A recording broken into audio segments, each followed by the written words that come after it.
됐어요? 열심히 설교했는데 또 이게 앞에 거는 안 됐나요? 그래서 여러분, 이 스가반 집사는요, 돌로 맞아 죽어요. 복음을 전하다가 그들이 양심에 찔리니까 스가반 집사를 돌로 쳐 죽이는 겁니다. 근데 죽어가면서 스가반 집사는 이렇게 기도하며 죽는 겁니다. 주여, 저들을 용서해 주세요.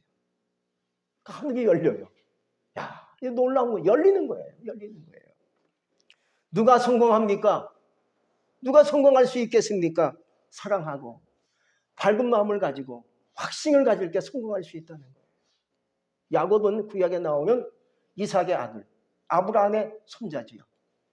야곱은 타향살이 머슴살이 20년을 삽니다. 저 멀리 외삼촌 라반의 집에서 머슴살이 20년을 지내는 겁니다.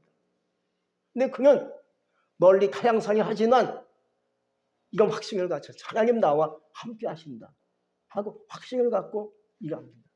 비록 외삼촌 라반이 야곱에게 내가 너에게 삭슬 줄게. 어찌 공짜로 일할 수 있겠느냐 하고 삭슬 주겠다고 했지만 말뿐이야. 그렇게 10번이나 말을 바꿔가면서 얘기합니다. 근데 한 푼도 삭을 안 줘요. 내가 이번에 진짜 삭을 줄게. 근데 안 줘요. 10번씩이나 삭슬 준다고 말하지만 마음이 바뀌고 말이 달라져요. 그렇지만 야곱은 거기서 절망하지 않고요. 하나님 나를 반드시 축복하신다. 확신을 가졌어요. 결국 야곱이가 거기서 크게 성공하죠. 큰 거부가 돼서 그 집에서 나오게 되는 줄로 믿습니다. 여러분, 어떤 상황 속에서는요, 난 망하지 않는다. 난 반드시 하나님 나를 축복하신다. 나를 도우신다. 나는 하나님이 함께 하신다. 확신을 갖기를 주의 이름으로 축복합니다. 두 번째는요, 작은 능력을 가지고도 내 말을 지켰다고 오늘 시민이 이 교회를 향해서 말씀해 주고 있어요. 사실 필라델피아 교회는요, 아주 작고 성장하지 못한 교회였다고 얘기합니다. 작고 성장하지 못한 교회가 필라델피아 교회라고 얘기해요. 그러나 주님은 칭찬을 했어요. 왜 칭찬했겠습니까? 네가 적은 능력을 가지고도 내 말을 지켰다는 거죠. 이것이 칭찬 듣는 첫 번째 이유였습니다. 여러분, 크다고 큰일하는 게 아니에요. 작다고 큰일 못하는 게 아니에요. 하나님께서 역사하시면 나도 큰일 할 수 있어요. 여러분도 큰일 할 수가 있는 겁니다. 나는 적으니까 아무것도 못해요. 나는 부족하니까 못해요. 이러면 안 되는 겁니다. 작지만 할 수 있어요.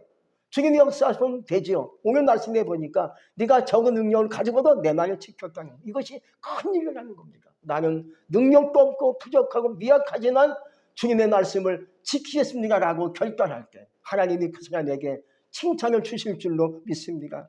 여러분, 열린 문을 주셨다는 것은 방해꾼이 없다는 거예요. 나를 괴롭게 하고 힘들게 하는 원수가 없다는 거예요. 하나님이 나를 다 굴복시켜 주셨어요. 원수를 깨트리셨어요. 채빗장이 꺾여지는 거예요. 논문이 쳐부서지는 거예요. 왜? 하나님이 나를 축복하니까 열린 문을 주셨다는 것은 나를 괴롭히는 원수가 없다는 거예요. 그런 삶이 되셔야 되는데 이 필라델피아 교회는요, 처음에는 힘들었던 교회였습니다. 원수가 많고 흔들리는 자가 많고 그 교회를 정말로 힘들게 하는 요소가 많이 있었지만 주님이 주신 말씀을 지켜가니까 어느 순간에 주님께서 나쁜 요소들을 다 제거시켜줬어요. 힘든 상황을 뽑아내 주셨어요. 말씀을 지켜가니까 어느 순간에 하나님께서 말씀하기를 내가 네 앞에 열린 문을 두었다. 능히 다른 사람이 없을 것이다. 이런 선포의 말씀이 막 나오는 거예요. 여러분, 갑자기 되는 것은 없습니다. 끝까지 오늘부터 내일부터 해서 말씀을 지켜가는 겁니다. 지켜가며 어느 순간에 하나님께서 원수를 물리쳐 주세요.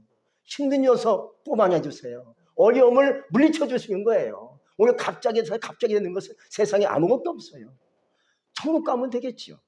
그러나 어느 순간에 내가 힘들지만 어렵지만 예수 잘 믿고 하나님께 잘 나오고 말씀을 지켜가자 하고 말씀을 하나하나 지켜갈 때 어느 순간 내가 너에게 열린 문을 두었다.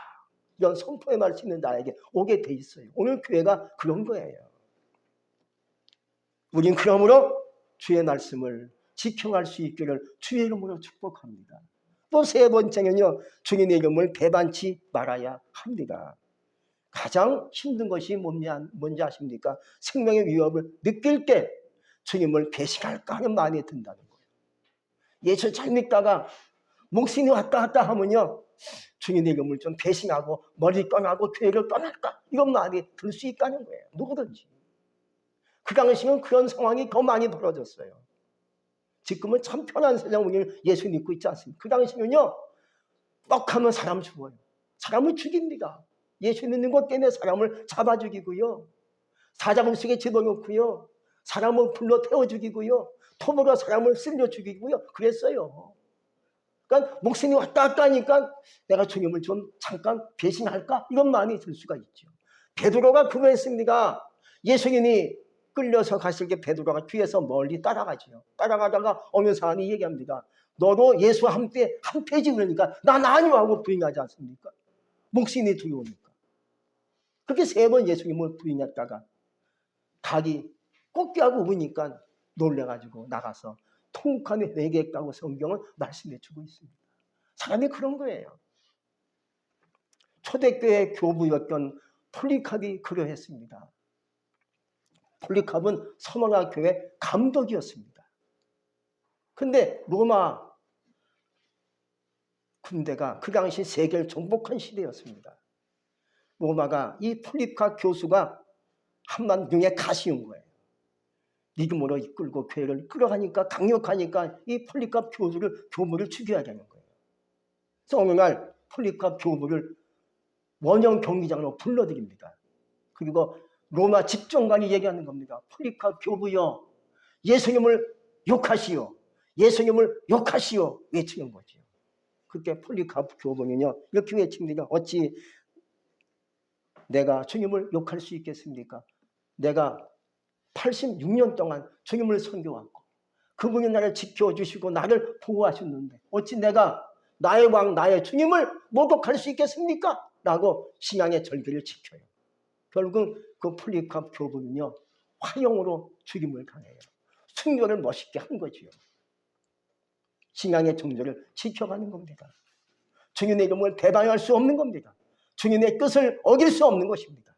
우린 그러므로 주님의 이름을 늘 마음속에 품고 그 말씀을 외치며 나갈 수 있기를 주의 이름으로 축복합니다. 네 번째는요, 칭찬과 권면이 나옵니다.